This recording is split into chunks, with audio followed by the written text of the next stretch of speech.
स्वागत है आप सबका मेरी भविष्यवाणियों की पुस्तक में। तो आइए हम आज के पवित्र वचन को पढ़ेंगे जो कि परमेश्वर के दास प्रेरित अंकुर यूसुफ नरूला जी के द्वारा लिखा गया है।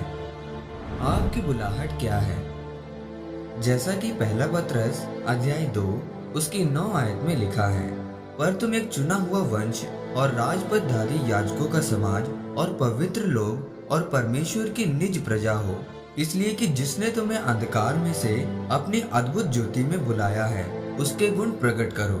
मेरे प्रियो, जब आप बाइबल में पत्रस की पत्री को पढ़ते हैं तो लिखा है कि तुम एक चुना हुआ वंश और राजपदधारी याजकों का समाज और पवित्र लोग और परमेश्वर की निज प्रजा हो, इसलिए कि जिसने तुम्हें अंधकार में से अपनी अद्भुत ज्योति में बुलाया है उसके गुण प्रकट करो। आज आप बोलते हैं कि मेरी बुलाहट क्या है? परमेश्वर मेरी बुलाहट को किस तरह जाहिर करेगा? आपकी बुलाहट परमेश्वर के कामों को करना, परमेश्वर के वचनों पर चलना और परमेश्वर के गुणों को लोगों पर प्रकट करना है। इन वचनों में परमेश्वर ने आपकी बुलाहट बताई है। जब आप परमेश्वर में आगे बढ़ते जाओगे तो परमेश्वर अपने कामों को प्रकट करेगा, जिसमें आपको अपनी बुलाहट पता चल जाएगी। मेरे प्रियो, आप नशों में थे, आप पाप में थे, परमेश्वर ने आपको अंधेरे से बाहर निकाल के जगत की ज्योति बनाया। आपके जीवन में परमेश्वर की बुलाहट का होना बहुत जरूरी है।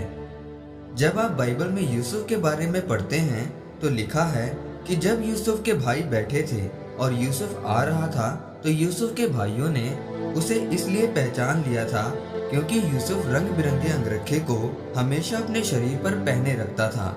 जब परमेश्वर की दया आप पर आती है तो आप दूर से ही पहचाने जाते हैं। लोग आपको दूर से देखकर पहचान लेंगे कि वो देखो, परमेश्वर का जन आ रहा है। जब आपकी जिंदगी में परमेश्वर का अभिषेक आता है तो आप अपनी बुलाहट को पहचान लेते हैं कि आप परमेश्वर की अद्भुत ज्योति में बुलाए गए हैं और फिर परमेश्वर की ज्योति आप में चमकती है। मेरे प्रियो, परमेश्वर ने आपको इसलिए बुलाया है ताकि आप परमेश्वर के गुणों को प्रकट कर सकें। यूसुफ को जब पोतीफर की पत्नी ने गलत करने को कहा तो यूसुफ वहां से भाग गया। उस समय यूसुफ ने परमेश्वर के गुणों को प्रकट किया। मेरे प्रियो, आपकी बुलाहट आपको परमेश्वर के वचनों के द्वारा मिलती है।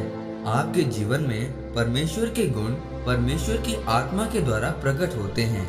अगर आपके साथ परमेश्वर की हजूरी नहीं है तो आप अपनी बुलाहट को पूरा नहीं कर सकते।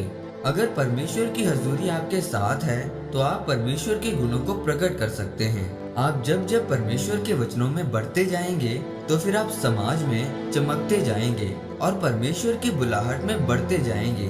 परमेश्वर आपको इस वचन के द्वारा आशीषित करे। आमीन। आइए इस प्रार्थना को आप मेरे साथ एक मन होकर करें। सर्वशक्तिमान परमेश्वर, इस वचन के लिए मैं आपका धन्यवाद करता हूँ।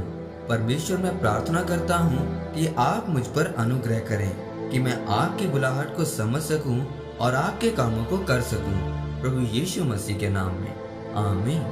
परमेश्वर आप सबको आज के वचन के ऊपर मनन करने के द्वारा आशीषित करे। आमीन।